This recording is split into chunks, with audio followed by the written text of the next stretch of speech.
This is none other than Sanjay Pujari, which we had so many times before. And I welcome Dr. Sanjay Pujari to deliver his address to this audience. Thank you. Okay, thank you, Dr. Mahajan. Let me share my screen, please. Yes, please. Okay. Sir, I have received an SMS that please ask Dr. Sanjay to start his video. Yeah. Okay, so let's get into this issue, which is quite a hot topic of variants. Then we will briefly look at management and vaccines. So these are the three issues we'll cover. First is variants, and variants basically is a feature of all viruses, particularly RNA virus, which COVID-2 is a form of. And how do these variants really emerge at the molecular level? It is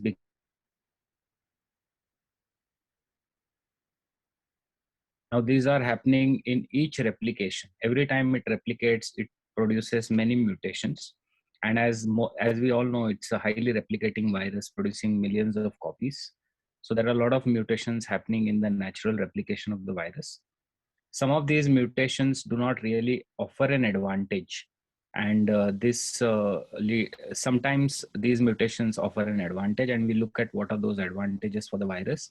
So variant is basically a different virus than the original parental strain, which has mutations and which has significant phenotypic or functional implications for the virus. And then subsequently this variant changes, since its behavior changes as the virus as compared to the parental strain, it is called as a new strain. So that is a combination of change in the RNA because of mutations or deletions or insertions and virus behavior. So that is how viruses, this is a universal principle across many viruses. There are two ways by which virus mutations can lead to development of a significant variant. One of these, this is example of influenza. So what happens is you have accumulated mutations, which leads to replication during the process, leading to development of mutations. Normally, this should not cause significant functional changes for the virus. In influenza, actually what happens is what is called as antigenic shift, which can lead to pandemic. So the swine flu pandemic was because of a possible recombination of two strains of viruses. So the same two influenza virus, for example, or COVID-2 virus, for example, can get into a single cell. And while replicating both of them, they mix their RNAs together and they get a new hybrid new strain. So this is recombination by which new variants can emerge, or accumulated mutations, which can be because of mutations happening during the replication of the virus. Now, how did the COVID-2 variants emerge? There are two popular theories for this. One is that when COVID-2 infects an immunocompromised host, because the immunity is low, these individuals may not be able to build an effective immune response. And this leads to prolonged replication of the virus inside an immunocompromised host.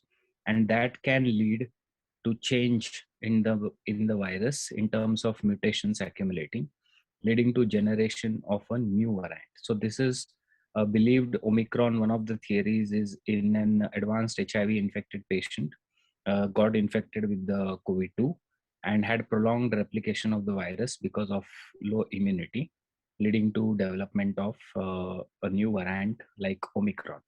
This is, of course, a postulate. It's not proven. So we should not think that HIV positive people carrying coronaviruses are dangerous or something. But immunocompromised people can also include solid organ transplant recipients, cancers, or patients who are taking cytotoxic or immunosuppressive drugs. The second theory is zoonosis. We all know majority of the virus come from animal kingdom. We also know COVID-2 may have emerged in bats and has, through an intermediate host, come into humans. But it also happens that humans are able to transmit it back to animals. And this can be domestic animals or wild animals. And we know the mink episode in Denmark, where it was found in minks also. Now, what may happen is once it goes into the animal kingdom, it may also mutate there and then come back to the humans. So as we know, coming from animals to humans is called zoonosis. And here going from humans to animals and coming back is called reverse zoonosis. So that is another popular theory. And you must have really seen it news in the popular media about mice being a possible source of Omicron. But of course, this is not proven. We don't know whether this is a lab mice or domestic mice. So these are how variants emerge and how Omicron may have emerged. So as you see here, the mutations happen at important positions in the viral RNA. And based on that, the characterization of variants are done when they offer significant advantage for the clinical and the transmissibility and immune evasion properties. So you now have these previously 4 important variants, alpha, beta, gamma, delta, which are basically Greek alphabets. And now we have Omicron. So as you see here, and as Dr. Mahajan mentioned, multiple mutations in the spike protein. Why it's important to have to understand mutations in the spike protein is because this is the protein which majority of the times determines transmissibility. It determines clinical severity by attachment to the ACE2 receptor and also immunity. For example, our antibodies which are produced are predominantly protective if they target spike proteins. So Omicron, has already been mentioned, has a lot of mutation in the spike protein, 32. Compare it with, say, the alpha strain, which had only 11, beta, etc. So you can see here the mutations are extremely high in the Omicron variant as compared to the known previous variants, including Delta variant, which has only 10 mutations. So this is the crystallographic figure. You can see here, these are red things are the mutations in the spike protein, and look at the amount of mutations which are there in the Omicron variant. It's just a beautiful picture to compare of how large amount of mutations are present in the Omicron variant. So now what happens because of these mutations is that it gives you phenotypic advantages. One of the most important is, of course, higher transmissibility. So we all know that Omicron has higher transmissibility than, say, Delta or for example, the parental strain. It may also lead to either worsening clinical severity or mild illness. So we know that Delta causes severe illness, and Omicron is postulated in a significant proportion of people to cause mild illness. It also leads to immune evasion because there are mutations in the spike protein. The antibodies no longer recognize the new virus, the new variant. So this antibodies can be either vaccine induced or previous exposure to other viruses. They do not cross bind against this new variant, leading to reinfections if you are already previously exposed to one variant, or vaccine breakthrough infections. Even if we have been doubly vaccinated or even if a booster, you may still get a breakthrough infection, and we'll talk about it a little later. And finally, it may impact therapeutics of whatever treatments we are using, whether our drugs will work against this virus or not is also important to understand, because these mutations may lead to resistance to the drugs that are available.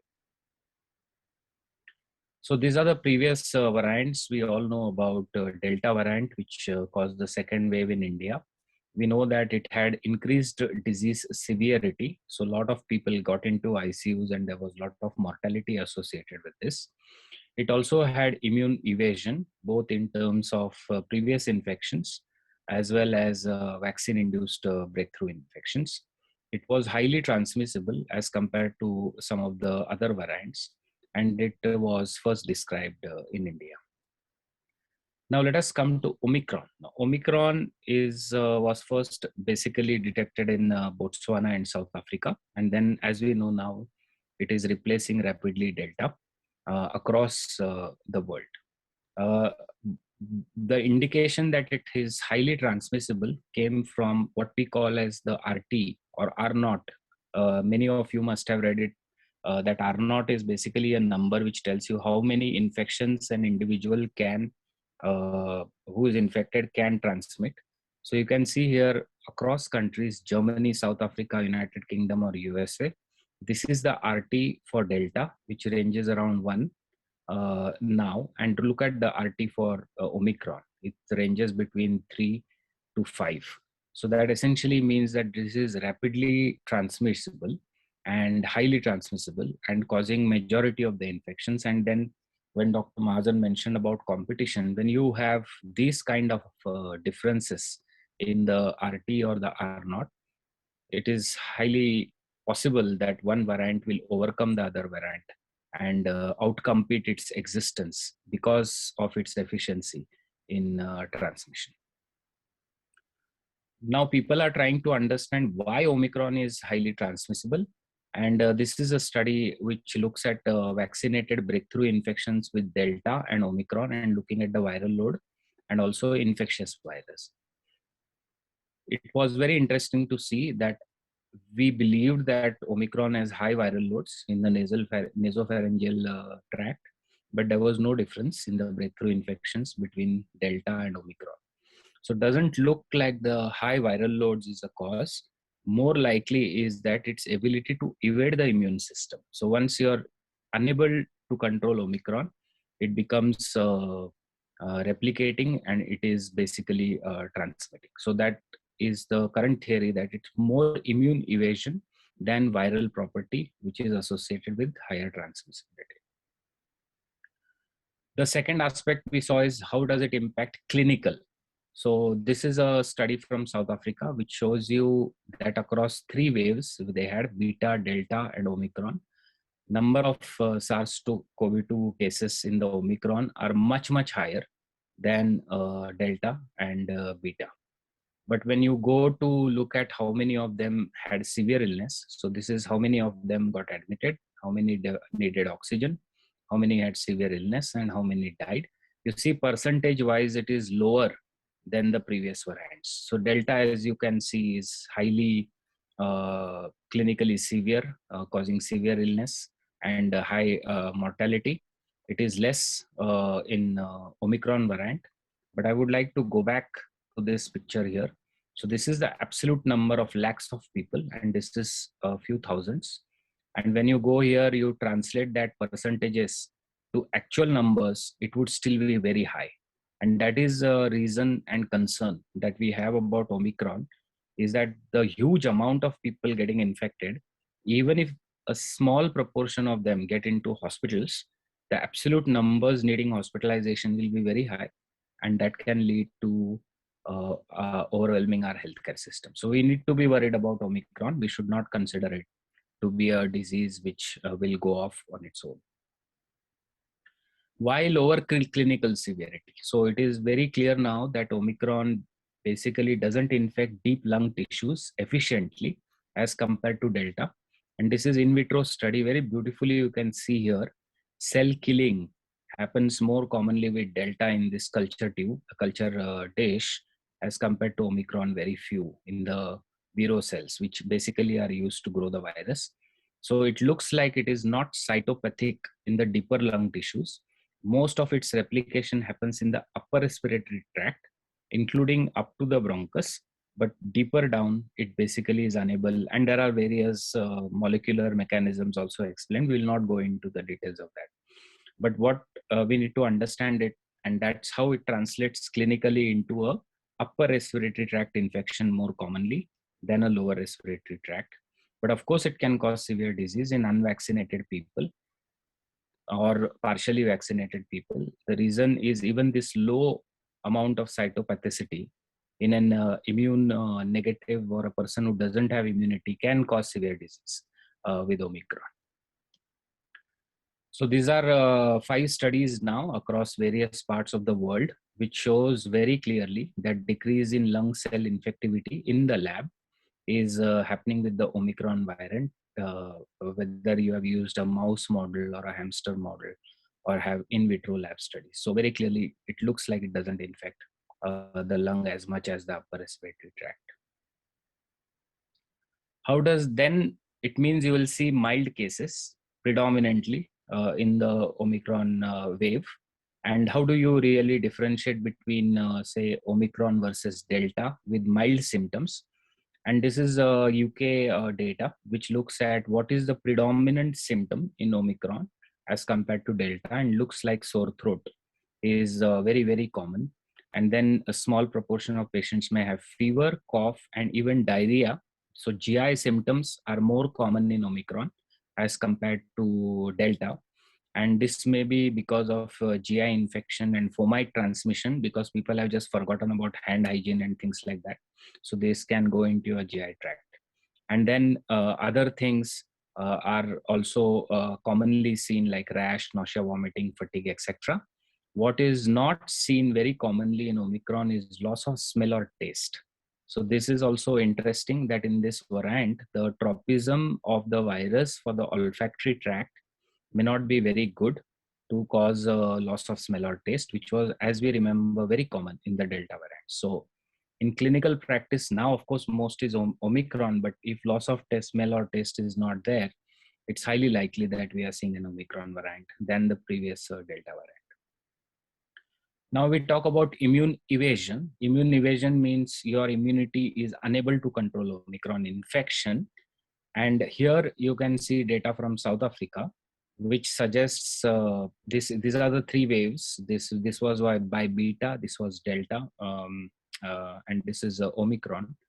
What you can see here is reinfection rates in the previous waves were not very common, but in the Omicron wave, a lot of reinfections happening.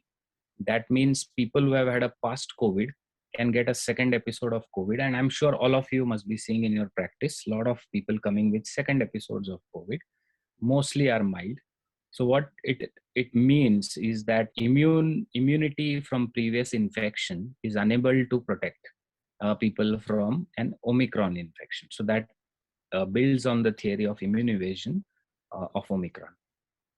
What about vaccine efficacy? So if you have been using 2 doses of the vaccine, and this is the AstraZeneca or the Covishield vaccine, this is data again from the UK, which shows you that if you are 2 to 4 weeks from your original second dose, up to say 24 weeks from your second dose, vaccine efficacy against symptomatic illness goes down. This includes predominantly mild illness. So it is for Delta, as you see here, and vaccine efficacy for Omicron is further lower to almost 20 to 30% or maybe even 10% about 24 weeks after your second dose of Covishield. If you give a booster, then it again increases the vaccine efficacy both for Delta and for Omicron. So here again, you can see here the differences between the vaccine efficacy with the Delta and Omicron, suggesting that Omicron is able to bypass vaccine-induced immunity to cause symptomatic illness. But what happens basically is severe disease, which is a function of T cells, and we'll talk about it in our vaccine section. And this very clearly now about 6 studies showing that against Omicron, antibodies may not work, initial neutralizing antibodies, but T cell immunity is strong across all these studies which have been done across various vaccine platforms. You can see the CD8, CD4 T cell response is very good. And that is a good news because that prevents severe illness. And we'll see that, the theory of that in our vaccine section. And finally, how does it affect treatment? Most of our drugs should work. Remdesivir should work against Omicron. But the monoclonal antibody, again, that antibody is going to bind your spike protein. So the spike protein has changed so much in Omicron. So the currently available antibody in India, that is Caserimab, Imdevimab, that's a monoclonal antibody. This is a study which shows, as compared to the parental strain or the Delta strain, then absolutely no inhibition with Omicron, making it very clear that the currently available monoclonal antibody in India doesn't work against Omicron. So now I have come across various people, various news reports saying that, let it spread. It's a mild illness. We will get a natural immunity, etc. But we should take Omicron seriously. Basically, because it causes severe illness in unvaccinated and partially vaccinated vulnerable population. And when we talk about partially vaccinated, now globally people believe full vaccination is 3 doses with a booster. So as you can see here, significant proportion of our people, particularly elderly with comorbidities, have just started getting boosters. So that is something which can cause severe illness in the Omicron setting. The other issue is, we talked about rapid transmission is happening, and this is happening in a short time frame, unlike Delta, where transmission was happening, but there was a longer time frame. So hospitals had chance to take in patients, still they got overwhelmed. But when you have rapid transmission in the short time frame, you may still overwhelm hospitals, because even if the proportion of people getting severe illness may be less, then absolute numbers will be large. The third point is, there's something called long COVID, which are basically seen in about 5 to 10% of people. And one of the risk factor is to have mild illness. Even people with mild illness develop long COVID. Long COVID is, debilitating symptoms, fatigue, neuro, psychiatric, cardiac, etc., GI, which can happen beyond 8 to 12 weeks after recovery from COVID. So these long-term effects, if you have such a high number of population getting mild illness, we don't know whether this leads to higher proportion of long COVID or not. And finally, you should remember that if you have more infections in the community, that means you allow the virus to replicate, and we already show how variants emerge. So that means that more infections, more opportunity for the virus to multiply, particularly if you have immunocompromised hosts, it may generate future variants, and those may not necessarily be less severe as what is Omicron. So this is what we know in summary about Omicron. It basically first was sequenced in Botswana and South Africa, then it spread to multiple countries. We know it is one of the viruses which has the highest mutations amongst all the SARS-CoV-2 variants. It has increased transmissibility, postulated because of higher ACE2 binding affinity and higher antibody escape. It has immune escape. It can cause reinfections and breakthrough infections amongst fully vaccinated people. Its clinical presentation is mostly mild, but it still can cause severe illness amongst unvaccinated or partially vaccinated population. Current diagnostics work. The RT-PCRs and the rapid antigen tests work against Omicron as well. So you're not going to underestimate the sensitivity of these tests. And therapeutics should also work, except, as I told you, the monoclonal antibody available in India. And finally, public health measures will certainly work. Whatever is the variant, masking, avoiding closed gatherings, etc., should work. Now, people in the US, CDC is now coming out with recommendations to use N95 masks in the community. This means that there is a slight change in how we approach public health, and they are not really looking anymore at cloth masks. So we know in India, majority of people are using cloth masks, etc., and this may be a problem. So the traditional public health measures need to be intensified with the higher transmissibility possibility of Omicron. Okay, so now let us come to looking at how to manage COVID-19, particularly in this Omicron surge, especially because we have mild illness. So in primary care, how do you suspect somebody is COVID-19? Any acute respiratory illness currently should be assumed to be COVID-19 unless proved otherwise. Second is, you may have a significant proportion of patients who may not come to you with respiratory illness, but come to you with GI symptoms like nausea, vomiting, and diarrhea. The second important thing is, you need to take a history of high-risk exposure, particularly households. If somebody in the household is also having similar symptoms or is already positive with COVID-19, and history of participating in close gatherings. And we have seen tremendous outbreaks happening in weddings during this surge. Almost, 50% of people getting infected because of the Omicron variant mostly.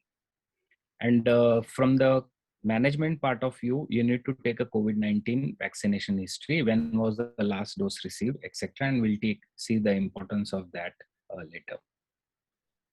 Once you have diagnosed, should you test? Currently, testing is recommended for all symptomatic patients.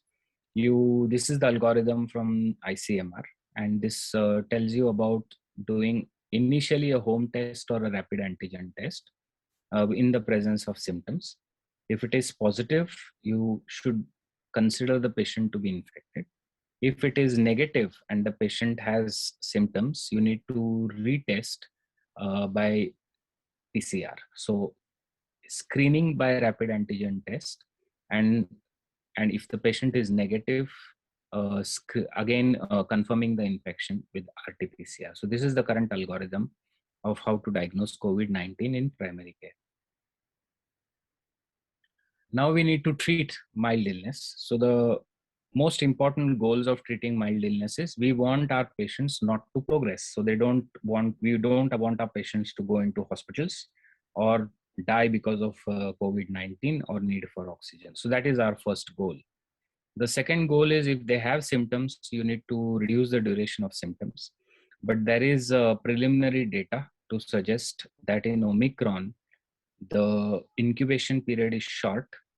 The symptoms are mild in majority of the patients, and the symptoms usually recover between 5 to 7 days. So usually you see many patients getting symptoms fast after exposure because of a shorter incubation period, and also recovering faster. The phenomena of happy hypoxia or silent hypoxia is very, very less. We don't see in the Omicron as commonly we used to see that in Delta. But still in home care, you need to monitor for saturations in these patients when they are in isolation. So you need to reduce the duration of symptoms. That may be another goal. And finally, if it is possible, you can prevent transmission by using antivirals, maybe to reduce your nasopharyngeal viral load. And that may help you to prevent further transmission, but that is something which is not proven in science yet. And as I told you, long COVID, mild illness, long COVID, whether treating early may impact on long COVID. We don't have an answer for that. Particularly Omicron is just 2 months, 2.5 months old. So we need to have more follow-up data to see whether long COVID is more common in Omicron or not.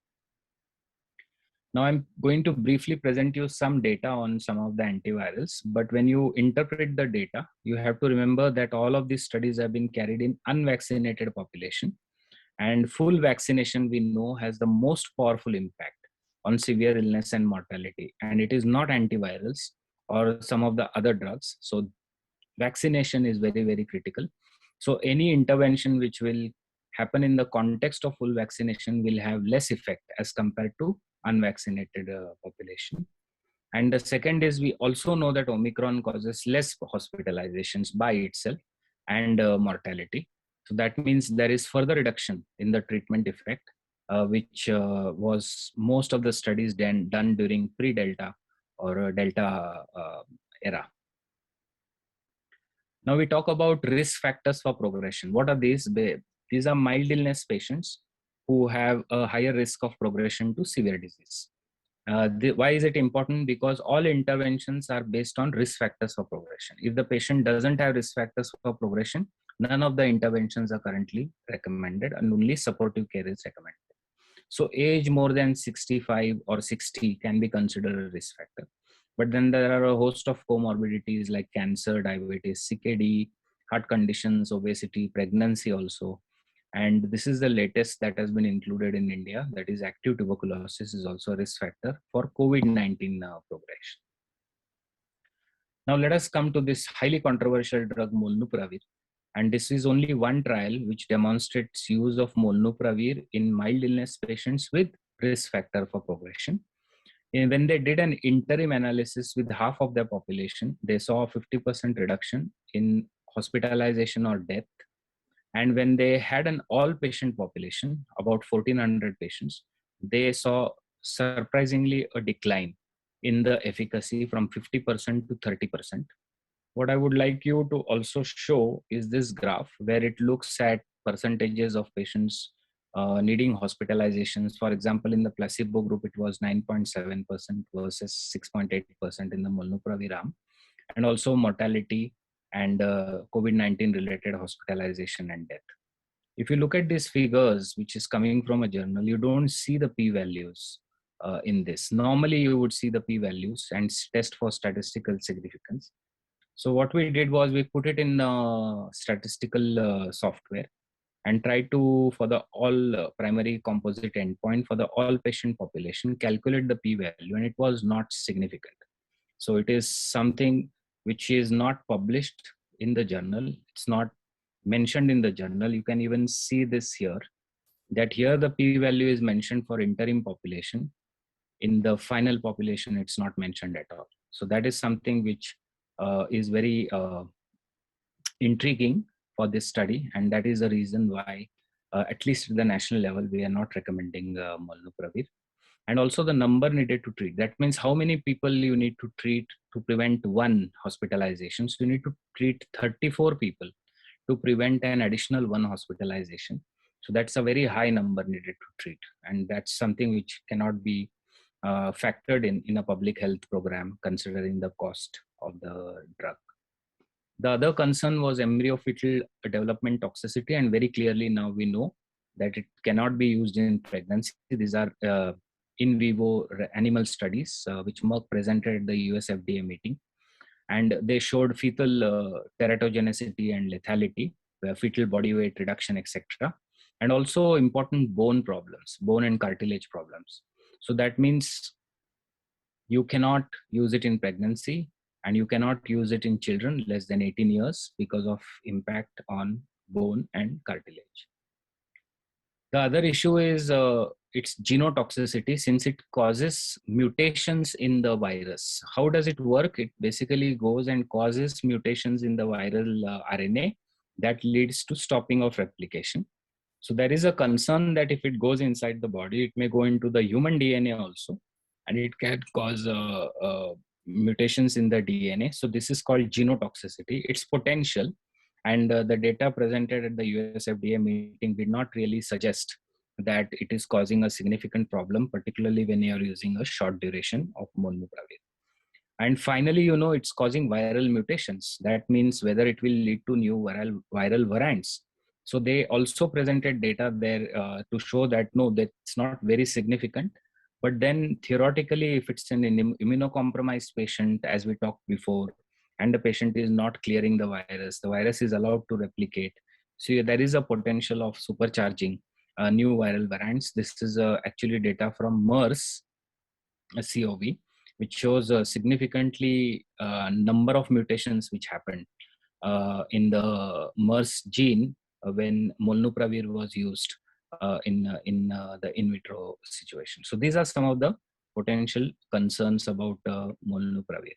The other important aspect, which in primary care, is if it is a woman who's taking molnupiravir, she has to use contraception up to 4 days after finishing her course. And second is if it's a male who's taking molnupiravir, the recommendation is to use contraception for the next 3 months. And so in reproductive age group, this is something which is very, very difficult. And I'm not sure if molnupiravir is used, how many people are discussing this issue with their patients. And this is something which is very, very important. The second drug is Favipravir, and this is the largest randomized controlled trial of using Favipravir in mild illness amongst patients with high risk of clinical progression. And as you can see here, there are p-values mentioned here. So there is, as far as clinical deterioration to hypoxia is concerned, no benefit. Going to mechanical ventilation, no benefit. ICU admission, no benefit. In hospital death, no benefit. So Favipravir doesn't work in mild illness based on this study. And there are reasons for that. And I will not show you the data, but the preliminary reason is that in spite of taking so many pills, the plasma concentration of Favipravir is very variable and low. And that is something which doesn't achieve adequate tissue concentration in the lung, and that can lead to failure of its activity. Third drug is remdesivir. Now we all know we used to use remdesivir in the hospital settings, but this is a trial in unvaccinated population where remdesivir IV was given for 3 days, 200 milligram on day 1 and day 2, 3, 100 milligrams. And they randomized patients into remdesivir and placebo. And they looked at COVID-19 related hospitalization or death. And there was a significant 87% reduction in the risk of hospitalization with remdesivir as compared to placebo. So this looks like a potentially good effect treatment for high-risk patients, particularly who are unvaccinated. We don't know what is going to be the benefit amongst vaccinated patients. The logistical problem, of course, is for mild illness, if you're going to get patients admitted for 3 days for taking remdesivir, it is something which is very, very difficult at a large population level. So that has to be weighed in this context. And finally, monoclonal antibodies. I already told you the currently available monoclonal in India doesn't work. There's only one monoclonal which works called sotrovimab, which is manufactured by GSK and which is not currently available in India. So the other important aspect is to know what not to use in mild illness. Please, these are all evidences that I'm showing you, randomized controlled trial evidence. Azithromycin doesn't work, doxycycline doesn't work, monoclonal doesn't work, favipravir doesn't work, ivermectin hydroxychloroquine doesn't work. Steroids can cause higher mortality if used in mild infection. That's why I'm putting this in bold red letters. Colchicine doesn't work. And there is now data to suggest that even putting patients on aspirin in mild illness or direct acting anticoagulation like apixaban, which was studied in this JAMA study, does not reduce risk of thrombosis or progression to thrombosis. So this is something which should be avoided in primary care. Please do not use these medications for managing COVID-19. So this is a proposed approach for treating mild illness. So this is developed based on our experience. This is not scientifically validated, so you can just throw it into the dustbin. Mild COVID illness coming to you, first check whether the patient has risk factors for progression. If there are no risk factors for progression, observe and give supportive treatment. Supportive treatment would mean fever, antitussives, not vitamins, because even that is something which is not shown to benefit. If the patient has risk factors for progression, and we'll saw the list of risk factors for progression, get a vaccination history. The patient is fully vaccinated, and if the symptoms are persisting until day 5, because most patients recover between day 5 and day 7, and if the symptoms are persisting, you may consider IV remdesivir for these patients because the trial used IV remdesivir up to 7 days, and the median time to starting remdesivir was day 5. So it's not very late in that context. For or partially vaccinated patients with risk factors for progression and or who are immunocompromised, in that situation, you may upfront consider IV remdesivir earlier on maybe in these patients. And molnupiravir is something which currently is not recommended in the national guidelines. And we did a meta-analysis looking at this, and it was only showing some benefit in patients who are unvaccinated and obese. It was not showing benefit even in diabetics. So we basically don't recommend molnupiravir. Now, the second aspect is how long to isolate and quarantine. So you have COVID-19 mild illness patient who's improving. You're following them on phone. You isolate for 7 days, particularly when they have no fever for 3 days. There is no need to do repeat testing at the end of 7 days. But after that, continue to clinically observe for another 7 days and make sure the patient doesn't go into congregated settings or doesn't wear masks, etc. Very important for 14 days to follow strictly COVID appropriate behavior. If the patient is progressing, we would recommend to either refer or have a second opinion whether there is a need for IV remdesivir. Now you have asymptomatic contacts. You don't need to test asymptomatic contacts unless they develop symptoms. So they will be then pre-symptomatic. If they are not getting any symptoms, you need to quarantine them. The current recommendation has not changed still. It is 14 days, but we recently discussed this, and maybe this will come down to 7 days. No testing at the end of 7 days, and continue masks and very high compliance to COVID appropriate behavior. So finally, few slides on vaccines. And when we talk about vaccines, I think we need to understand very critical issues. One is the stimulation of immunity will be antibodies and T-cell immunity, both CD4 and CD8. When you acutely get infected, all these are triggered. And when you are recovered, you will still have antibodies, but they are coming down, they're waning, but there will be a memory of in the T-cell response, the CD4 and CD8 response, and also in the memory B-cell response.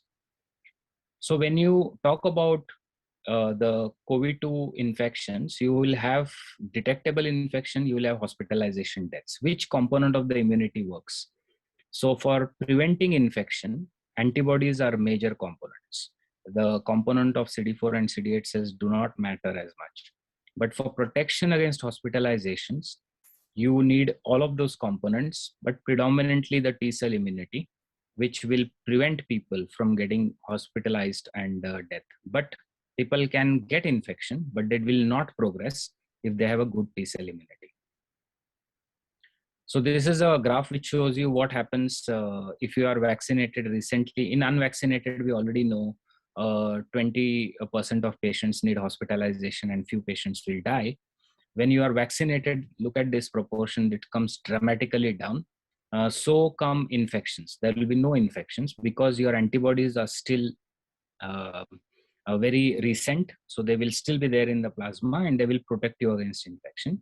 But if you had vaccine second dose 6 months ago, your protection against infection goes down. So you'll have less number or some number of people getting infected. And most of these infections will be mild, and a small proportion of patients will get hospitalized. So what it essentially shows you that at the end of 6 months, the risk of infection is high, but the risk of hospitalizations may still be low. And this is basically because of T-cell response. We'll not go into the details of this chart. The idea of boosters came from Israel, where during the Delta wave, Israel was the first country which finished vaccinating with 2 doses the entire population. And then Delta came in. When Delta came in, they saw a high increase in Delta infections, not necessarily hospitalizations.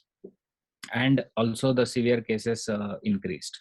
But look at the numbers, they are very small, 500,000, etc. And severe cases is 50, 100, 150. So 2 doses were still protecting, though the severe cases were increasing, the numbers absolute are small. So they started administering a booster for above 60.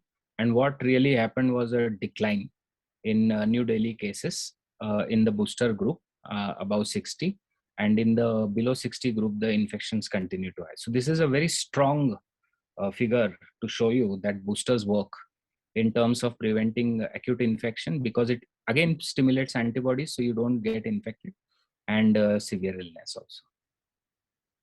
And this is data from UK which shows you that your vaccine efficacy across all platforms actually goes down against hospitalization at the end of 6 months, also only 50% efficacy. But when you give a third dose, it again comes back to 92, 88 and 83% after 2 to 4 weeks of third dose, up to 10 weeks of third dose. So that means almost 2 months, your vaccine efficacy is still good against your hospitalizations. So boosters are important. So as I told you already, boosters also reduce incident infections. So if I get a booster today, the antibodies may be able to prevent infection with Omicron. It will of course prevent severity. If you don't get infected, you will not get severe illness. So this is a study which shows that with the non-immunized booster, you have a higher incident infection as compared to taking boosters and not getting infected. And finally, we have this heterologous boosting. So when you take 2 doses of AstraZeneca or Covishield, should you take a third Covaxin? The data for heterologous booster is reasonably strong in the lab. It shows that you get higher immune response, both B cell antibody response and T cell response. when you mix and match vaccines, but it is not that it is lower than 2 doses. So you can perhaps have a homologous boosting also and use heterologous boosting only as an alternate strategy. And finally, let me end with this very important concept called super immunity. Now we knew what is hybrid immunity. Hybrid immunity means you had COVID and then you take vaccine. Your immune response is better than 2 doses of the vaccine and also against natural infection. Now you have taken 2 doses of the vaccine and you get infected with Omicron. So what happens? Do your immunity increase? So this is the best immunity, super immunity. But that doesn't mean we should go and get Omicron.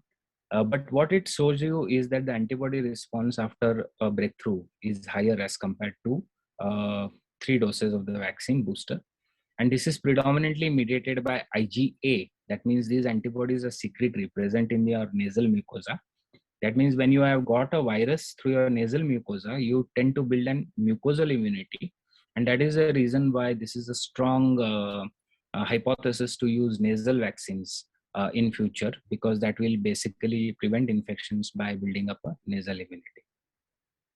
So let me summarize. We know that Omicron is potentially one of the most transmissible viruses known in infectious diseases, only maybe less to measles. Most illnesses are mild, but severe illness occurs, particularly in unvaccinated, vulnerable, or partially vaccinated, or unboosted, also vulnerable population.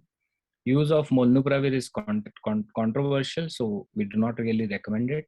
And finally, I think very, very important to get your boosters. And fortunately, as healthcare workers, we are prioritized as frontline workers to get a booster.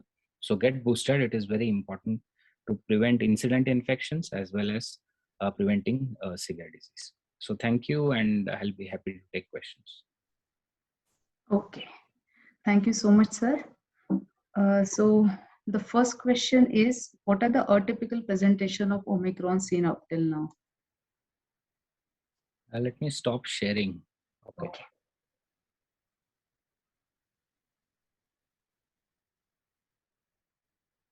Yeah, so I already showed you, it has a shorter incubation period. There is a higher proportion of GI symptoms. There is no loss of smell or taste. So those are less common. They're usually upper respiratory infection. So you have runny nose, fever, headache, nasal blockage, etc. Sore throat is common. What you may not see as much is breathlessness, hypoxia, sudden silent hypoxia. Those things are less common with the Omicron, but these are preliminary. As we get more information, we may be able to share it with you. Okay. Asymptomatic or with patients with mild disease, are they prone to reinfection with similar variant of Omicron? So you already had Omicron and then you are asking about whether you will get Omicron again. But we don't have an answer for that, honestly. But if you look at the concept, and particularly now we have that vaccine dynamics. So vaccine is also there inside, which has stimulated some amount of immune response. So I think based on that study that I showed you last, super immunity, it's highly unlikely that you may get reinfected with the Omicron, at least for 3 months, because we know it was uncommon with Delta also. Okay. Okay. There is a question. If CRP is normal, RT-PCR is of course positive in symptomatic patients, and CBC showing marked monocytes. So what is your expert comment on that? Well, at present, we are not recommending to do any lab tests in mild patients. So don't do CRPs, don't do D-dimers. I forgot to list that in one of my slides as an approach, because CRP is a non-specific marker of inflammation. And there are no recommendations or treatments based on CRP levels in outpatients. So neither is outpatient anticoagulation recommended based on D-dimer levels. So don't do these tests, they don't help. Here, monocytosis in a hemogram is a marker of all viral infections. So even in dengue, you may see monocytosis, lymphopenia, lymphocytosis, monocytosis, and leukopenia. So monocytosis, finding atypical lymphocytes is quite common in acute viral illness. Okay. Cambridge Institute of Therapeutic Immunology and Infectious Diseases, Professor Gupta from CIT IID stated, low virulence of Omicron is an evolutionary mistake. Your expert comments, please. I don't know. I saw that interview in the Wire of Ravi Gupta, where he mentioned that this is an evolutionary mistake. The idea is that you think that Delta gets into Omicron. It's not that way. So Omicron may have emerged earlier than Delta as a lineage. It continued to get mutations over a long period of time to get fitness advantage of transmissibility, and then started competing with Delta. Now, according to Dr. Gupta, for the virus, it was just trying to get transmitted and not causing much severe illness. But we now know that severe illness is a factor also of past infection immunity and vaccine-induced immunity. So that comes into the picture. So that means the virus had the basic idea of trying to evade immunity first before causing clinical severity. So it wanted to evade immunity, and it has done it fantastically and had a higher transmissibility also. So in that sense, he's saying, because it's not causing clinical severity, it's an evolutionary mistake on the part of the virus. But I'm sure there are many virologists who disagree with that and would say that it would more likely that this would end in an endemic phase. Okay. If vaccine immunity is waning off at 6 months significantly, then why boosters are recommended after 9 months of second dose? Okay, so I'm not part of the Antagi group, but the idea was that when we talk about a naive population, you get 2 vaccines, and then you basically see waning antibody response at 6 months. Now, what is the differences? One is most of the Western world vaccinations have been done with 4 weeks interval. So it was a very short first and second dose interval. So many people believe that that was actually very short for the body to start developing response when 2 doses were given so close together. So that means response happened and then it wanes off very fast. So that is one reason. And in India, predominantly we had this 4 weeks. And there is data to suggest that when you spread the duration between first and the second dose, vaccine response is more robust and reasonably durable also in terms of severe illness and hospitalizations. The second aspect is you have been exposed during the Delta variant. So once you have exposed to during the Delta variant, and most vaccinations happen after the Delta variant or during the Delta variant, that means you have perhaps hybrid immunity.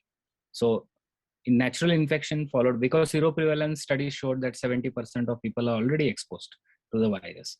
So those are the factors which may have been taken into account for putting this at 9 months. Okay.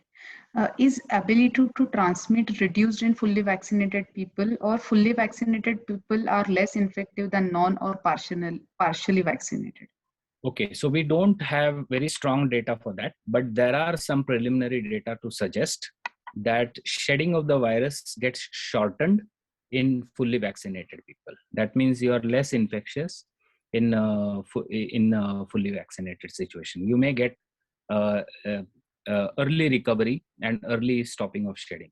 That is one of the reasons why isolation period and amongst particularly vaccinated breakthrough infections has been shortened. Okay. Would you suggest a booster shot for a patient on active chemotherapy who had 2 vaccine shots already before diagnosis, lymphoma diagnosis? I think what they want to ask is before 9 months. At present, if you go through the system, they will not take you within 9 months. So you may need to wait. But if it is 3 to 6 months also, technically a booster would help this patient. Okay. Can vaccination prevent from getting long COVID? There is no answer to that. But if you are able to prevent infections, then perhaps there will be less infection, so less long COVID. But if you have more mild illness with vaccination, we don't know the answer, that the proportion of long COVID will be more or not. Okay. How to manage a patient of post-COVID having cough for 8 to 10 days? Yeah, so these are usually symptomatic management. if the patient's cough is beyond 2 weeks, then in that context, you start also investigating for other reasons like tuberculosis. Okay. When to take a booster after turning COVID positive, if it is necessary for doctors? Yeah, so now if people are positive, we don't have the right answer for that. But the CDC recommends that you should take a booster after stopping your isolation. Previously, when we had this guideline of waiting for 3 months, maybe is okay for taking a second dose of your vaccine when you have a breakthrough infection between first and second dose. So I think you should, currently the recommendation is after stopping your isolation, you just go and take a booster. Okay. Any cases of mucormycosis in Omicron infections? At present, it is too early to suggest this, but we know that the risk factors for mucormycosis in the previous wave, Delta wave, was not necessarily Delta, but the large widespread use of steroids, the poor control of diabetes. So these are two most important risk factors kind of coming together and leading to the problem. I hope mucormycosis may not happen much in the Omicron, basically because number of people who will need steroids, etc., may be less. Okay. So you said anticoagulants are not needed in mild disease. So what stage do we need anticoagulants in current infections? Yeah, so currently the guidelines have a little tweaked and changed. In hospitalized patients, anticoagulation is recommended. So in hospitalized patient, if a patient is on low flow oxygen, then therapeutic dose anticoagulation is recommended. But if the patient needs high flow oxygen or is in the ICU or on mechanical ventilation, the patient needs prophylactic dose. Normally, we believe that more severe disease means more intensive coagulation, but that is changed now. So we now recommend therapeutic for moderate disease and with low flow oxygen, and therapeutic for and prophylactic for ICU patients. The second, also there is a very interesting study called the Michel study, which showed that after discharge there is no need to give aspirin. Neither is a need to continue anticoagulation oral unless and until the patient is high risk, and that high risk is based on an improved VTE score. So please do not after discharging patient give anticoagulants universally. Okay. If a pregnant lady is positive, then what will be the management, and does it affect fetus if mother is infected? Yeah, so there are two aspects. How does it affect the mother? So pregnancy is a risk factor. There is a higher chance of developing severe illness if you get infected during pregnancy. So that is one. How does it affect birth? How does it affect the fetus? So it can cause premature delivery, small for gestational age babies, and also it can lead to stillbirths. Now, these three things, interestingly, there is a paper last week, I think I read it. It shows that if you get infected in the first trimester versus second trimester versus third trimester, the chances of having a premature delivery actually is higher if you get infected in the first trimester. And the idea is that it may be placental infection during the early first trimester, because in the first trimester, ACE receptor expression in the placenta is the highest as compared to the third trimester. So if you get infected in the first trimester, please follow this ANC ladies very carefully, because there is more likely that you may see some impact on the baby. Okay. Any possibility of immune fatigue with booster? I didn't understand the question, but if it is a booster, you may get, reactogenicity, but we don't see higher rates of any fatigue or any other severe adverse events associated with boosters. Okay.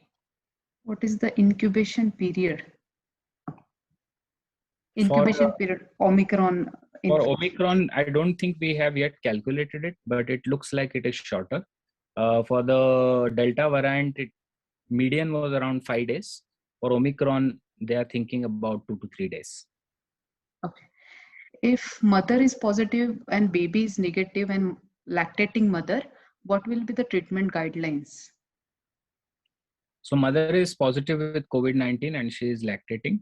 So Yes. this is the same guideline that was there previously. So the same things, either you can express milk and give it to the baby, or you can use a barrier between your baby and while breastfeeding, and keep the baby away as far as possible. Okay. Management of Omicron in children below 5. Okay, so this is also not very clear. Less than 5 years, there is not much data from clinical trials. Pediatric trials in COVID are very, very poor.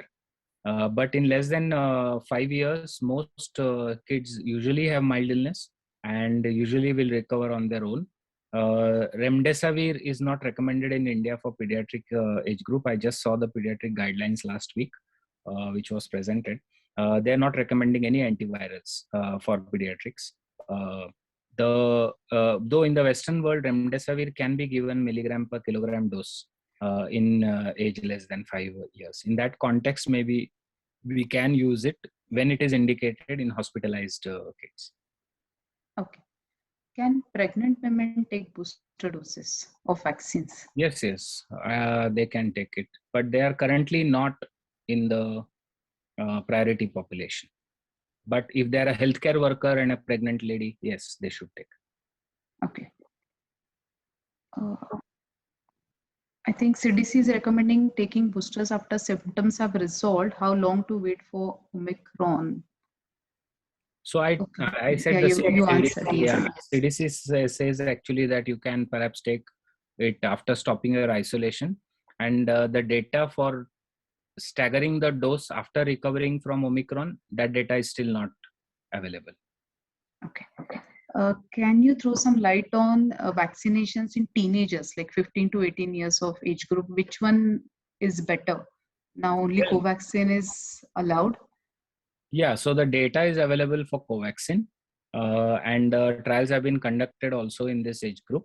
And I don't think we should, from currently available in the Indian market, go for anything else than Covaxin. Okay.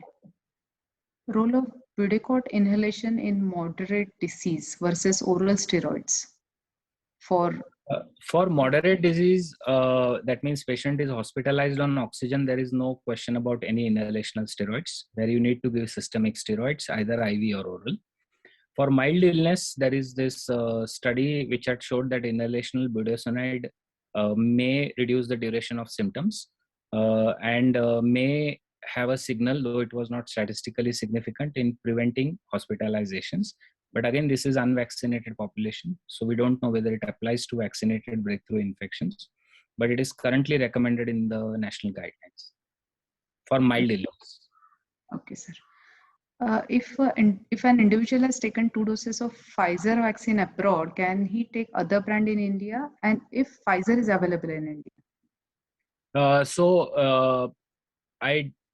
If Pfizer is not available in India, or if Pfizer is unlikely to be available in India, but if you are going to take a booster, I think you can take a Covishield or a Covaxin rather than not taking a booster, if you're eligible for that. Okay. Is it true that high coagulopathy is seen after Covishield booster? No, that was something which was very rare event, particularly seen after first dose of Covishield in women, young women, where they presented with cerebral venous thrombosis. That is basically like a heparin-induced thrombocytopenia syndrome. It's called vaccine-induced thrombotic thrombocytopenia, or VITT. But I don't see any data. I have not seen any data of that happening after boosters. Okay. Could you please update us on new mRNA vaccine developed in India? There is one Genovia mRNA vaccine. It is still in early clinical, preclinical phase. So we don't have much data on that. Okay. Okay. There are many compliments on your lecture, but I think we have covered all the questions which were posted in chat box. There is a comment here, anticoagulant is recommended to avoid long COVID in patients who had severe COVID in order to prevent thromboembolic events. Yeah, so And as I said, post-discharge thromboprophylaxis is not universal, whether it is direct acting agents or aspirin. It is recommended only in a small proportion of patients who have what is called as an improvity score, which is more than 4, or if an improvity score is between 2 to 3 and a D-dimer is more than 2 times upper limit normal. So this is a small group of population where you can recommend rivaroxaban. I already told you about the Michel study, which recently showed benefit in this small group of population. okay.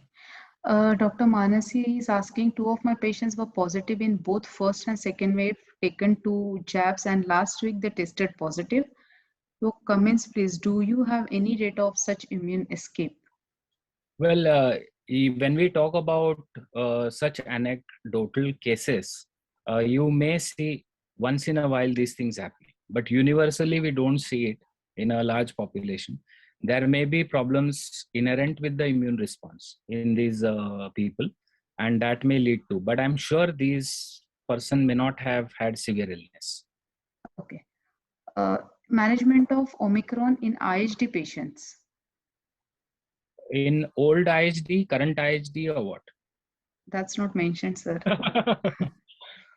Well, if it's old IHD, I already showed you it is one of the high risk factors for progression. So you would evaluate it according to the algorithm that I showed you based on fully vaccinated status or not, and perhaps intervene early with IV remdesivir, for example, if the patient is showing progression.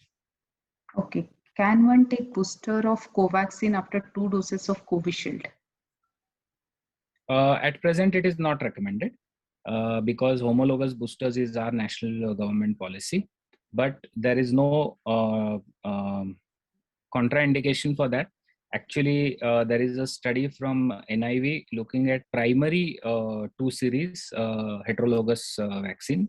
So they did Covishield, Covaxin, Covaxin, Covishield, and then both of them.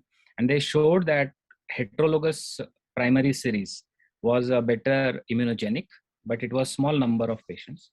There is a trial going on in CMC Vellore, which is looking at using heterologous boosting. So we'll have those results by first quarter this year.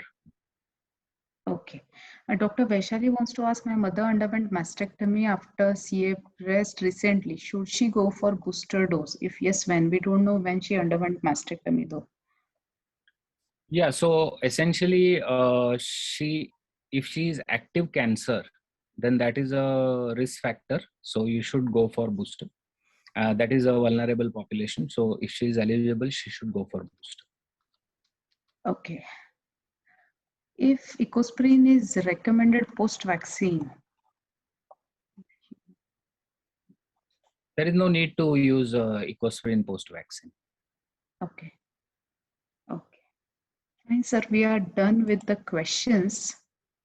Thank you so much, sir, for all the, all the questions and the talk. Dr. Rupa? There are 3 participants who are raising their hands. Yes. Vaishali Okay, so Parab. shall I unmute them? Yeah, I think you should unmute them. Dr. Rupa Pethe No, Dr. Rupa Agarwal, and Jyoti Dr. Rupa Gulati, and Pethe also. Vaishali Parab. Yeah. Dr. Rupa Pethe, you can unmute yourself and ask the question.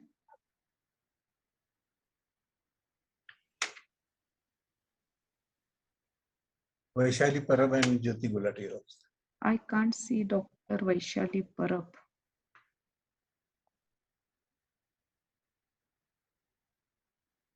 Okay, Dr. Rupa, if you can unmute them. Sneha, please unmute Dr. Rupa.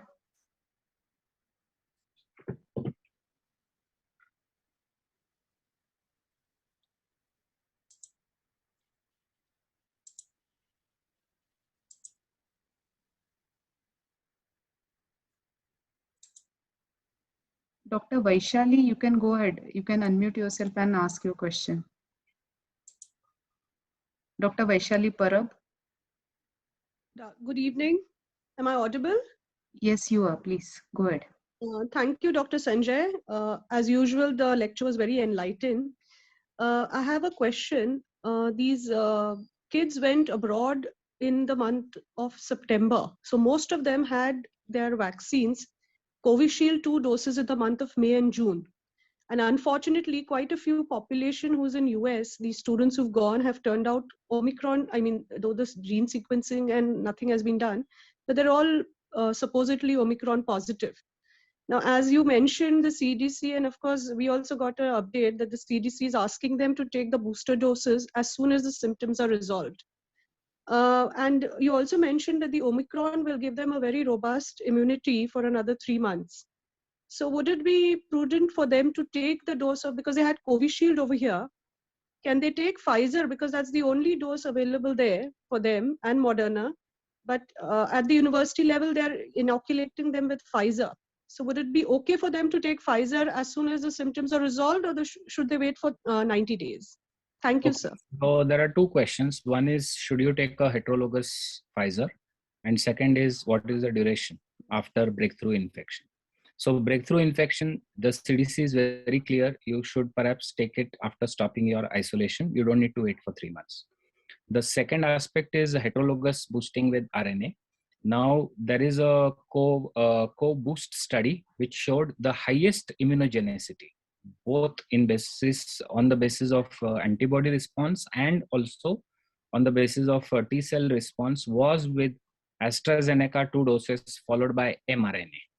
And there is a UK study, which is an efficacy study, which showed that after 2 doses of AstraZeneca, mRNA vaccine is the best booster. So please let them go ahead and take the booster mRNA Pfizer. Okay. Thank you, sir. Dr. Jyoti Gulati. Hello. Yeah, please go ahead. Yeah, sir, very, very thorough lecture. There are just a couple of queries when we are managing patients. Every time the D-dimer doesn't come 2 times the normal, it is somewhere just 1.5 times, and then the patient keeps asking that at least you should start Ecosprin. So are there any guidelines for that? Because in practice, we do tend to use Ecosprin a lot. So there are 2 studies. One is in outpatients. They studied randomized patients into direct acting anticoagulation, that is apixaban plus or aspirin, and they showed no benefit in terms of progressing to even pulmonary embolism. So that is for routine mild cases. For inpatient hospitalization, there is now enough evidence from the recovery trial also, which showed no benefit in 29-day mortality amongst patients who received aspirin versus routine anticoagulation like heparin in the hospital. Post-discharge thromboprophylaxis, I already mentioned the Michel study, which did not show a benefit with direct-acting anticoagulation, in this context rivaroxaban, for patients if they do not have high risk factors as measured by the IMPROVE-VT score. At present, neither the NIH guidelines nor the UK NICE guidelines recommend using Ecosprin across the spectrum of COVID-19. Okay. Thank you, sir. Dr. Kumar. Good evening, sir.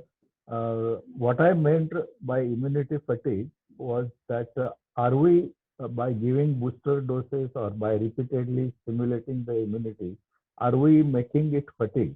I didn't mean the clinical fatigue. What I wanted to know is whether we are giving fatigue to the immunity, as we are not recommending even multivitamins during the course to stimulate it. In the same manner, are we making it fatigued by giving the booster? Okay, so that's an important question because that looks at repeated doses of vaccine. Now, at present, the thought is that 3 doses of vaccine, which 3rd dose we consider as booster, is actually primary vaccine. So 3 doses, just as we had for say 016 for some vaccines like HBV. So in that context, I think 3 doses of vaccine currently should be considered full vaccination. There is no evidence from other vaccines to suggest that 016 or something like that is causing fatigue. It actually causes better immune response. Now the fourth dose, whether to give or not, is something which is highly controversial. And this is being first time recommended in Israel, where they have started offering fourth doses to elderly population, vulnerable population. And this is during this Omicron surge. And they basically want to prevent infections. Remember, vaccines are very powerful to prevent severe illness. I don't think that is an issue. And I think 3 doses would be okay. In future, you may perhaps look at nasal vaccine as booster. You may look at Omicron specific vaccine or variant specific vaccine, or you can look like an annual booster, like an influenza vaccine, which is based on the predominant circulating strain in the world. Or we don't know, because you may also have, there are companies which are working on a pan coronavirus vaccine. So that vaccine will be effective against all coronaviruses, including common cold. Okay. Thank you, sir. Dr. Sudha, we'll take last question from you.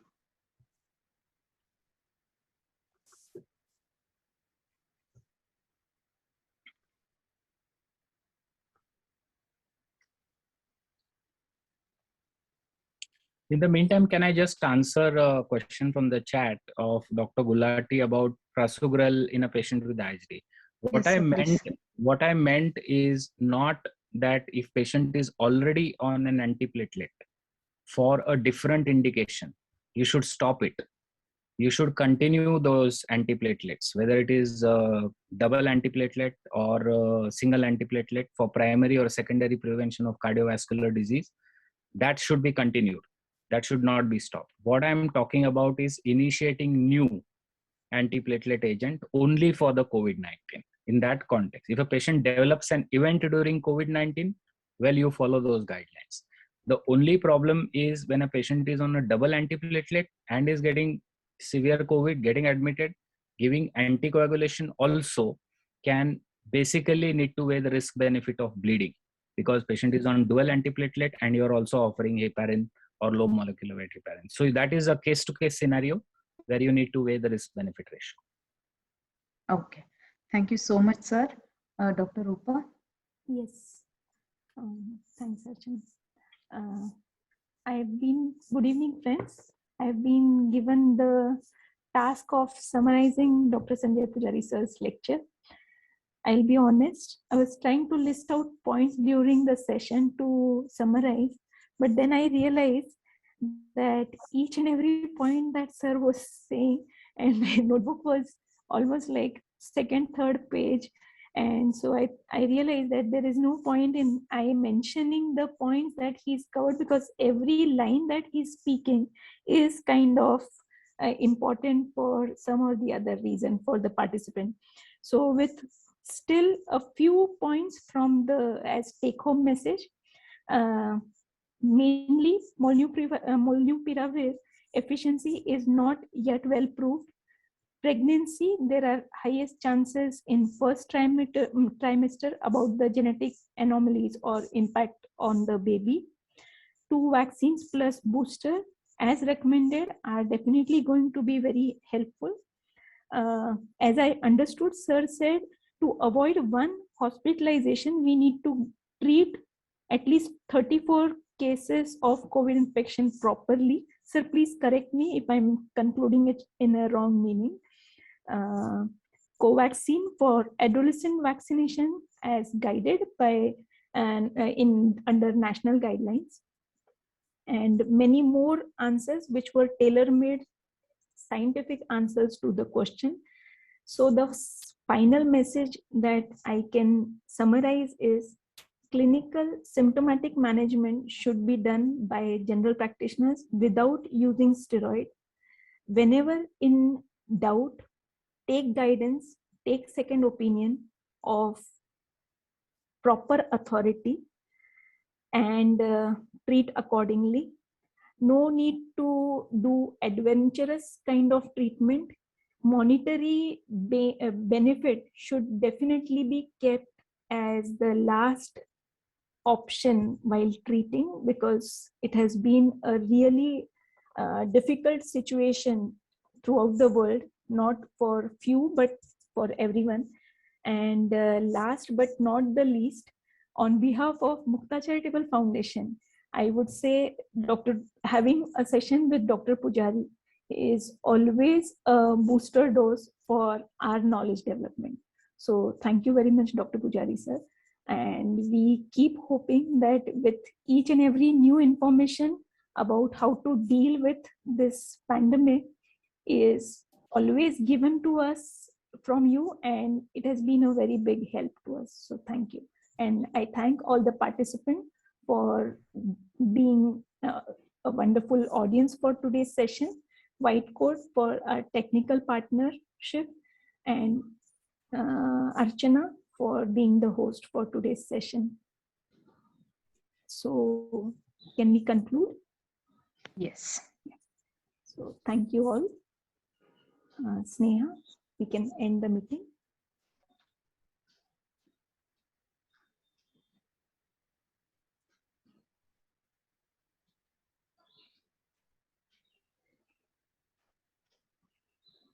प्रतीक, स्नेहा कोण आहे? Hello. Sneha. Hello. Sudha madam, you can write your question to us separately and we'll try to get answer from sir. Is it Okay, how will I write it? As a chat? Yes, as a chat. I'll try to do it. Yes, okay. Sure.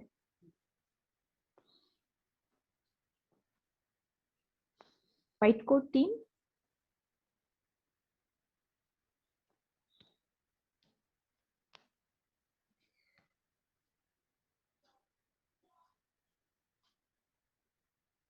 Can leave the meeting, I guess, but they are recording, right? I will call Ghanesham.